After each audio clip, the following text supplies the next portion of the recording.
back to Everyday Barbecue. My name is Mike, and today we got a little different video for you.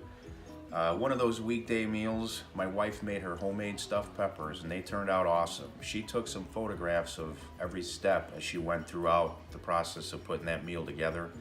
They turned out great. I posted some pictures of the finished product on social media, and everybody loved them. So I decided to just put together a little photo montage with some music and then some details down in the description box of this recipe. I hope you guys enjoy it, so check it out.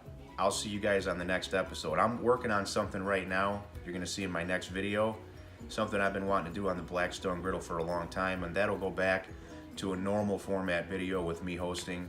I know you guys love that, even though I have a radio face. Anyway, I'll see you guys next time. Enjoy the video.